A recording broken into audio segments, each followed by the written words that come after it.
Hello guys and welcome back to the Toffee Blues, your source for all things Everton. Once again I'm Greg and this is the starting 11 show. Another tough week as an Everton fan. Of course, bad loss against United last week. After the points deduction things feel a little bit flat. Of course, a chance here against Forest, another struggling side, to get momentum up and running again. It's an away game where we tend to favour this season for some reason, some psychological reason. All it takes is another good game to change the narrative again and turn it from like a downtrodden to a more siege mentality.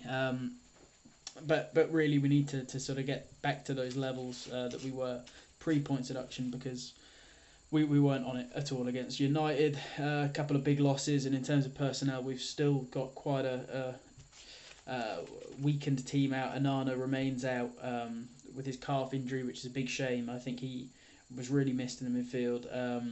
Calvert-Lewin's got a fresh knock. That means he will probably be out or certainly not start the game. Coleman was in an under-21s game during the week and managed to play the whole 90 minutes, so he's probably set to feature in the squad. That being said, see if we can look at a team and put something together. Pickford, of course, in goal. First issue already comes at right back, doesn't it?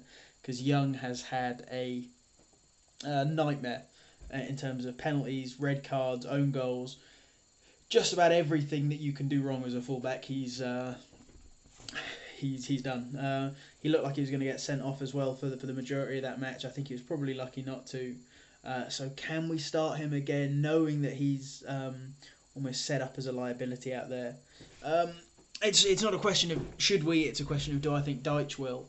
And he particularly doesn't seem to trust Patterson, but just logic dictates that, like, it's almost comical how bad a run of games Young has had if you just look at the bullet points of red card, own goal, penalty given away here.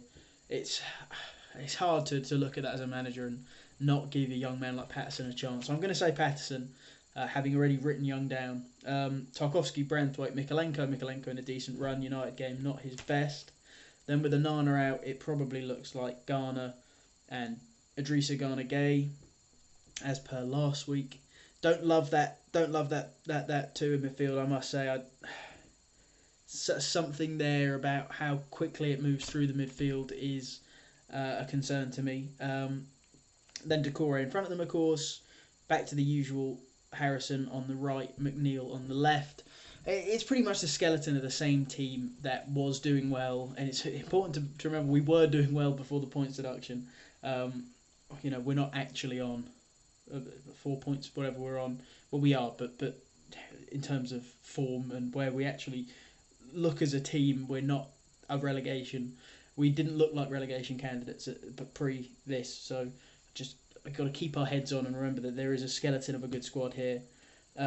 It shouldn't be disaffected by a couple of key injuries. That's the next thing to do. Now I think we've got a passable starting 11 that stays in the league.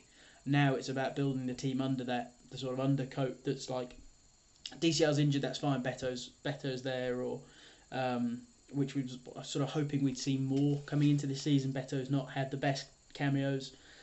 Or Onana's out, but it's fine because we got on the bench. If Doucouré's out, who do we play in there? You'd hope that the Danjumas and the Betos and the Idrissa Gana-Gueyes were a little bit more full of fight when they do come on to show that we've got that level of depth. Anyway, Beto then up front. I think he didn't feature last time even in the squad, but he should be fit to this time. I think Chimithi's still too raw, too young. Dyche doesn't seem to like doing that with young players like that. So maybe that's the team. Pickford, Patterson, Tarkowski, Branthwaite, Mikalenko, Garner and Garner, Doucouré, Harrison, McNeil, Beto. What do you guys think about that?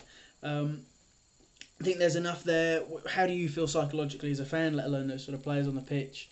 Do you think that team's got enough to do it against Forest? It's the kind of game that you'd hope away from home, in the form we're in away from home on the road, we could win, and I think it would set us right psychologically again. So let's hope for 3 points, and I will see you guys next time.